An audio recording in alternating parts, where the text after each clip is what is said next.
K Anilkumar CPM സംസ്ഥാന സമിതി അംഗം ചേരുന്നു. ശ്രീ അനിൽകുമാർ, താങ്കളുടെ ശ്രദ്ധയിലേക്ക് ഈ സംഭവം വന്നിരുന്നു. ഇതിന് പിന്നിൽ സംഭവിച്ചത് എന്താണ്? അല്ല, ഓപ്പറേഷൻ സിന്ദൂറും തിരുവോണമായിട്ട് എന്താ ബന്ധമെന്ന് മനസ്സിലാക്കില്ല. ഓപ്പറേഷൻ സിന്ദൂർ നമ്മുടെ രാജ്യത്തെ പൊതുവിൽ എല്ലാവരും അഭിനന്ദിക്കുന്ന, സൈന്യത്തോടൊപ്പം നിൽക്കുന്ന ഒരു കാര്യമാണ്. ഇത്തരം കാര്യങ്ങളെ വിവാദത്തിലേക്ക് കൊണ്ടുവന്ന് രാഷ്ട്രീയ നേട്ടം ഉണ്ടാക്കുക എന്നതാണ് BJP വിഭജന രാഷ്ട്രീയത്തിലൂടെ ലക്ഷ്യമിടുന്നത്. ഓണം അതിനുള്ള അവസരമല്ല. അതുകൊണ്ട് കേരളത്തെ കീഴടക്കാൻ ആഗ്രഹിക്കുന്ന ആളുകൾ ഓണത്തിന്റെ ഐക്യത്തെ തകർക്കാൻ ഇത്തരം ചില ബിംബങ്ങളുമായി വരും. ഓപ്പറേഷൻ സിന്ദൂർ അതിൻ്റെതായ അവസരങ്ങളിൽ നമ്മുടെ രാജ്യത്തിന്റെ പൊതു മാതൃകയായി, മുദ്രയായി എല്ലാവരുടെ ഐക്യം ഉണ്ടാക്കാൻ ഉയർത്തിപ്പിടിക്കേണ്ടത്. ഇപ്പൊ ഞാൻ മനസ്സിലാക്കുന്നത്, ഒരു ക്ഷേത്രത്തിൽ ഇത്തരം കാര്യങ്ങൾ ചെയ്യുമ്പോൾ ക്ഷേത്രം അനാഥമല്ലല്ലോ, അവിടെ ഉത്തരവാദിത്തപ്പെട്ടവരുണ്ട്. അവിടുത്തെ ചടങ്ങിന്റെ ഭാഗമായിട്ടൊരു കാര്യമല്ല. കുറെ പേര് അനധികൃതമായിട്ട് അവരുടേതായ നിലയ്ക്ക് ചില കാര്യങ്ങൾ ചെയ്യുന്നു. അതിനോട് അവിടെ തന്നെ വിയോജിപ്പുണ്ടാവുന്നു. നിയമപരമായ അക്കാര്യങ്ങളിൽ അധികാരത്തിൽ ചുമതലയുള്ളവർ അത് അനധികൃതമായി ചെയ്ത കാര്യങ്ങൾ അനധികൃതമാണ് എന്ന് ബന്ധപ്പെട്ടവരെ അറിയിക്കുന്നു. ഹൈക്കോടതിയും കൃത്യമായ കാര്യങ്ങൾ വ്യക്തമാക്കിയിട്ടുണ്ട്. ആചാരപരമായ കാര്യങ്ങളാണ് അമ്പലത്തിൽ നടക്കേണ്ടത്. ഇത് ആചാരപരമായി ഓപ്പറേഷൻ സിന്ദൂർ എന്ന് പറയുന്നത് അമ്പലത്തിൽ നടക്കുന്നൊരു കാര്യമാണെന്ന് ഞാൻ മനസ്സിലാക്കുന്നില്ല. എന്നിട്ട് ആചാരം ഇവിടെ ഉള്ളതായിട്ട് നമ്മൾ കേട്ടിട്ടുമില്ല. ഇതെല്ലാം വിവാദത്തിലാക്കാൻ സംഘപരിവാറിന് താല്പര്യമുണ്ട്. ശരി, ഓണവും ഓപ്പറേഷൻ സിന്ദൂറും തമ്മിൽ ബന്ധമുണ്ടാവില്ല. പക്ഷേ ഓപ്പറേഷൻ സിന്ദൂർ എന്ന് എഴുതിയതിൻ്റെ പേരിൽ കേസ് എടുക്കുന്നതിൻ്റെ ഔചിത്യം, അതാണ് നമ്മൾ ചോദിക്കുന്ന ഒരു കാര്യം. ഒരു പക്ഷേ അതിൽ ചില രാഷ്ട്രീയ താല്പര്യങ്ങളോ മറ്റ് പ്രതിഫലനങ്ങളോ അവിടെ ഉണ്ടായിരുന്നിരിക്കാം. പക്ഷേ പോലീസിന് ഇങ്ങനെ കേസെടുത്ത് പോകാൻ എങ്ങനെ കരുതും? കലാപശ്രമം എന്ന വകുപ്പുകളടക്കം ചുമത്തിയെന്നാണ് കേൾക്കുന്നത്. അതെ, അവിടെയാണ് ഞാൻ പറയുന്നത്. ഈ പൂക്കള ഇട്ട സ്ഥലം ഇട്ടവരുടെ തറവാട്ട് മുറ്റമല്ലല്ലോ, അതൊരു പൊതുക്ഷേത്രമല്ലേ. ആ ക്ഷേത്രം ഒരു പൂക്കള് നമുക്കറിയാത്ത കാര്യമാണ്. അപ്പൊ അനധികൃതമായി കുറെ പേര് അവിടെ കയറുന്നു, അവരുടേതായ ക്ഷേത്രം അവർ ചെയ്യുന്നു, എന്നിട്ട് അവർ ഓപ്പറേഷൻ സിന്ദൂറാണെന്ന് പറയുന്നു. നമുക്ക് എന്ത് ചെയ്യാൻ പറ്റും? അപ്പൊ അതുകൊണ്ട് തന്നെ ഇത്തരം കാര്യങ്ങളെ വിവാദത്തിലാക്കാൻ സംഘപരിവാറിന് ശ്രമമുണ്ട്. ഓപ്പറേഷൻ സിന്ദൂർ എന്ന് പറയുന്നത് സംഘപരിവാരത്തിന്റെ അല്ല, RSSന്റെ ആഫീസിൽ നിന്ന് വിട്ടിട്ടല്ല ഓപ്പറേഷൻ സിന്ദൂർ നടപ്പാക്കിയത്. ഇന്ത്യൻ പട്ടാളമാണ്. ഇന്ത്യൻ ജനങ്ങളുടെ നികുതി പണം കൊണ്ട് പ്രവർത്തിക്കുന്ന ഇന്ത്യൻ പട്ടാളം അഭിമാനകരമായി നിർവഹിച്ചൊരു കൃത്യത്തെ RSSനും BJPക്കും എന്താണ് വ്യക്തി താല്പര്യം? രാജീവ് ചന്ദ്രശേഖരൻ എന്താ അതിന്റെ കാര്യം? ഓപ്പറേഷൻ സിന്ദൂർ രാജീവ് ചന്ദ്രശേഖരൻ്റെതാണ്. ദയവായി താങ്കൾ ഒന്ന് തുടരുക, തിരക്കല്ലെങ്കിൽ ദയവായി ഒന്ന് തുടരുക.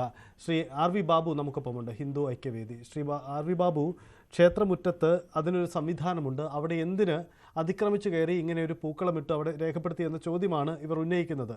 എന്താണ് താങ്കളുടെ മറുപടി?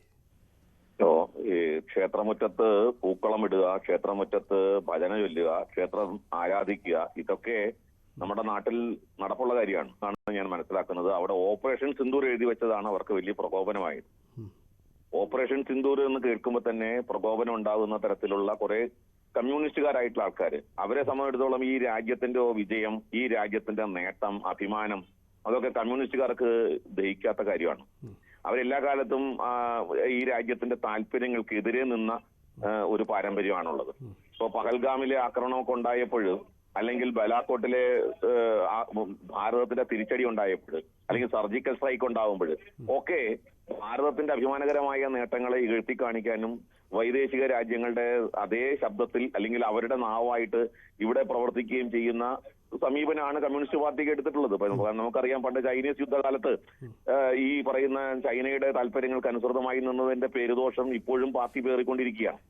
പാർട്ടിയുടെ നേതാക്കന്മാര് പലരും അറസ്റ്റിലായത്, നെഹ്റുവിന്റെ സർക്കാരിന്റെ കാലത്ത് പാർട്ടിയുടെ നേതാക്കന്മാരെ അറസ്റ്റ് ചെയ്തത് ചൈനയുടെ പക്ഷം പിടിച്ച് സംസാരിച്ചതിനും ചൈനയുടെ താല്പര്യങ്ങൾക്ക് അനുസൃതമായി നിന്നതിന്റെ പേരിലാണ്. ശരി, RV ബാബു ദയവായി ഒന്ന് തുടരുക. ശ്രീ അനിൽകുമാർ, നിങ്ങൾ ഈ ക്ഷേത്രത്തിന്റെ മുറ്റത്ത് അതിക്രമിച്ചു കയറി എന്ന് ആരോപിച്ചാണോ, മറിച്ച് ഓപ്പറേഷൻ സിന്ദൂർ എന്ന് എഴുതിയതാണോ പോലീസിന് ഈ കേസെടുക്കാനുള്ള കാരണമായി മാറിയത്?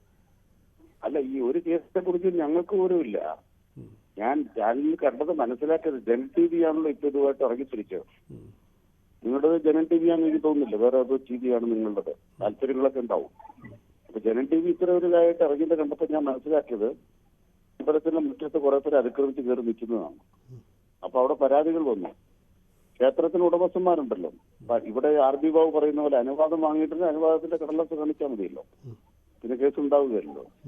നിങ്ങൾ മനസ്സിലാക്കേണ്ടത് അമ്പലമുറ്റത്താണെങ്കിലും പൂക്കളം ഇടുക എന്ന് പറയുമ്പോൾ ആരാ പൂക്കളം ഇടേണ്ടത്? 7 പാർട്ടിക്കാർ പോയി അവിടെ പൂക്കളം ഇടണോ? അതിപ്പോ RSSകാരും BJPക്കാരും പൂക്കളം ഇടാൻ പോകുന്നല്ലേ ഇപ്പൊ ഈ ന്യായീകരണത്തിൽ മനസ്സിലാക്കിയത്.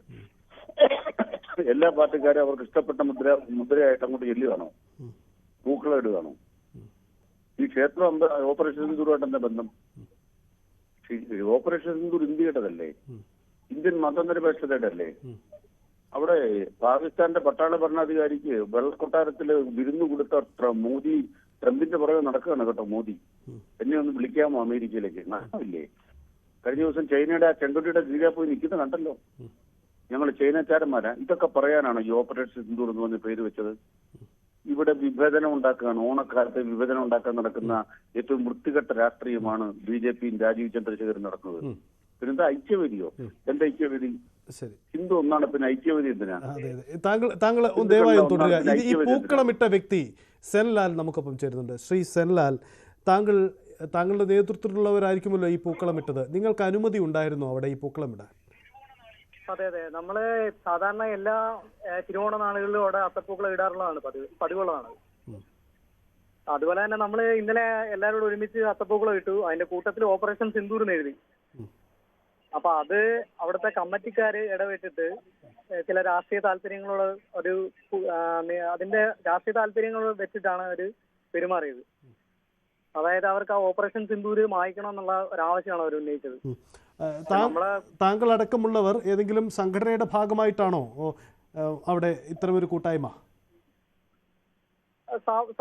സംഘടനയുടെ ഭാഗം ക്ലിയർ ആയില്ല, ഒന്നുകൂടെ ഒരിക്കൽ കൂടി. സംഘടനയുടെ ഭാഗമായിട്ടാണ് എല്ലാ പ്രാവശ്യവും അവിടെ ഇടുന്നത്. ഏത് സംഘടനയാണ്? നമ്മുടെ നിലവിൽ അവിടെ RSSന്റെ ശാഖയുണ്ട്. അപ്പൊ ശാഖയുടെ പ്രവർത്തകരാണ് അവിടെ എല്ലാ പ്രാവശ്യവും പൂക്കൾ ഇടാറുള്ളത്. പിന്നെ കൂട്ടത്തിൽ അവിടുത്തെ നാട്ടുകാർ ഉൾപ്പെടാറുണ്ട്. അപ്പൊ ഈ ഓപ്പറേഷൻ സിന്ദൂർ എന്ന് ഈ ഓണാഘോഷത്തിന്റെ ഭാഗമായ പൂക്കളത്തിൽ ഇത്തവണ എഴുതി വെക്കാൻ നിങ്ങളെ പ്രേരിപ്പിച്ച ഘടകം? ഇല്ല, അത് നമ്മുടെ രാജ്യത്തില് നടന്നിട്ടുള്ള ഏറ്റവും ധീരമായിട്ടുള്ള ഒരു പ്രവർത്തനമല്ലേ. അപ്പൊ അതിനെ സൂചിപ്പിക്കുന്നതുകൊണ്ട് മാത്രമേ എഴുതുന്നുള്ളൂ. ഓക്കെ. പിന്നീട് ഇത് പൂക്കളം ഇട്ടുകൊണ്ടിരുന്ന സമയത്ത് പോലീസിന്റെ സാന്നിധ്യം അവിടെ ഉണ്ടായിരുന്നോ? പൂക്കളം ഇട്ടതിന് ശേഷമാണ് അവർ കമ്മിറ്റിക്കാർ ഇടപെട്ട് സ്റ്റേഷനിൽ വിളിച്ചു പറയും, അവർക്ക് സമ്മർദ്ദം കൊടുക്കുകയും അവരെത്തുകയൊക്കെ ചെയ്തത്. ഓക്കെ. അതായത് നിങ്ങളോട് പോലീസ് എന്താണ് ആവശ്യപ്പെട്ടത്? അത് ഓപ്പറേഷൻ സിന്ദൂർ, ഈ പൂക്കളം മൊത്തം മായ്ക്കണം എന്നാണ് അവർ പറഞ്ഞത്.